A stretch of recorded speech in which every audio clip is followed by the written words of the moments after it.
Shalom saudara-saudari, bertemu lagi kita di dalam Rhapsody of Reality.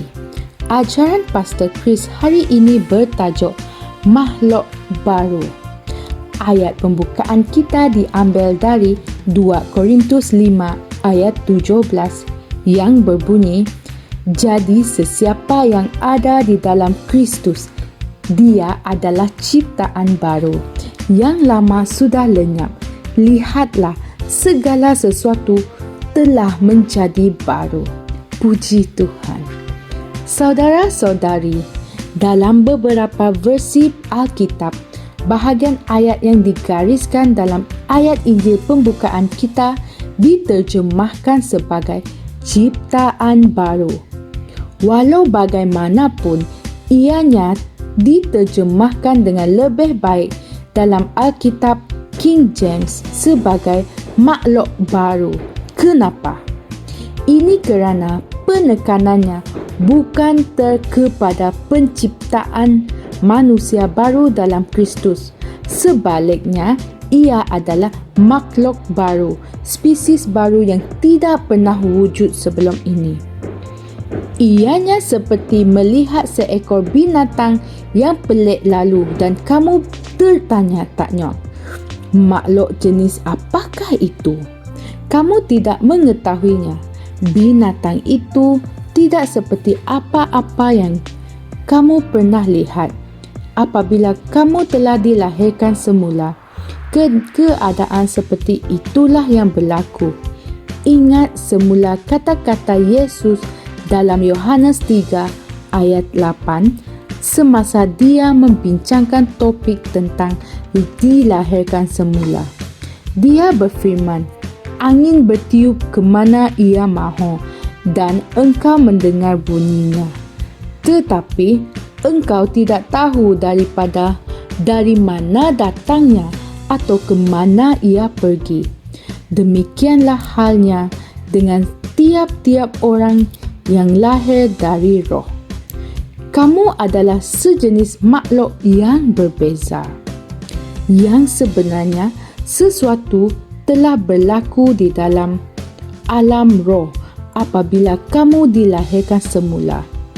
Kehidupan manusiamu yang berasal daripada ibu bapamu telah digantikan dengan kehidupan ilahi.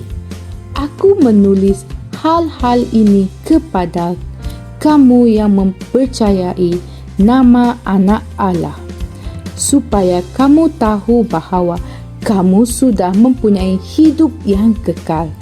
Baca 1 Yohanes 5 ayat 13. Inilah realitinya. Ia merupakan kelahiran yang nyata, suatu penciptaan semula roh manusia yang sebenar. Alkitab berkata, "Maka menurut kehendaknya sendiri, dia sudah menjadikan kita dengan firman-Nya yang benar, supaya kita menjadi sesuatu jenis buah yang sulung di antara segala makhluknya." Baca Yakobus 1 ayat 18. Buah yang sulung bermaksud yang pertama dan terbaik. Dalam Titus 3 ayat 5 berkata, "Pada waktu itu dia telah menyelamatkan kita, bukan kerana perbuatan baik yang telah kita lakukan, tetapi kerana rahmat-Nya, oleh permandian kelahiran kembali dan oleh pembaharuan yang dikerjakan oleh Roh Kudus." Kolose 3 ayat 10 hingga 11 menggambarkan ciptaan baru ini sebagai orang yang diperbaharui dalam pengetahuan mengikut gambaran Allah yang menciptanya. Saudara-saudari, lihatlah dirimu sebagaimana Allah melihat kamu. Kamu adalah seorang yang istimewa, seorang diraja, cemerlang dan penuh dengan kemuliaan.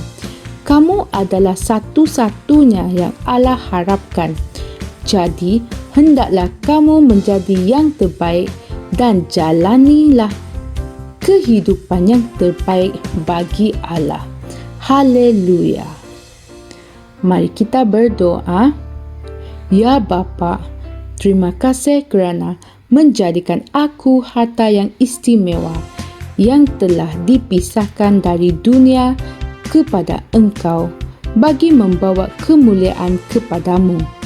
Aku berjalan dalam realiti firman-Mu hari ini dan aku mengisytiharkan bahawa dengan kuasa Roh-Mu, aku memenuhi tujuan-Mu untuk hidupku bagi kemuliaan dan pujian nama-Mu. Amin.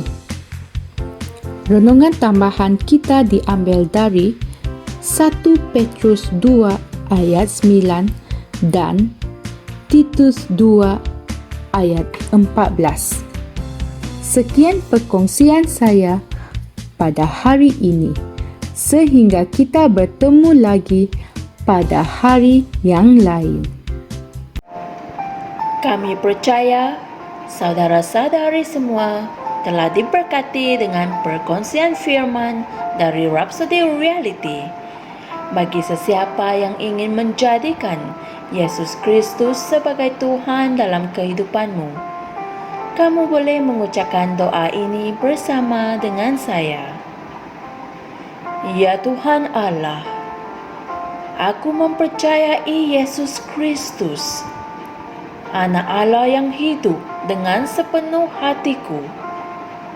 Aku percaya Dia telah mati untukku dan Allah telah membangkitkan Dia dari kematian. Aku percaya Dia hidup hari ini. Aku mengaku dengan mulutku bahawa Yesus Kristus adalah Tuhan dalam hidupku mulai dari hari ini. Melalui Dia dan di dalam nama-Nya, aku mempunyai kehidupan yang kekal. Aku telah dilahirkan semula. Terima kasih Allah kerana menyelamatkan jiwaku. Aku sekarang adalah anak Allah. Haleluya. Tahniah, sekarang kamu telah menjadi anak Allah. Untuk apa-apa sebarang pertanyaan atau untuk mendapatkan lebih banyak maklumat mengenai bagaimana untuk bertumbuh sebagai seorang Kristian, anda semua boleh hantar mesej di akaun Facebook kami atau email kami di tni.msia@gmail.com. Sekali lagi, tni.msia@gmail.com. Tuhan berkati anda semua.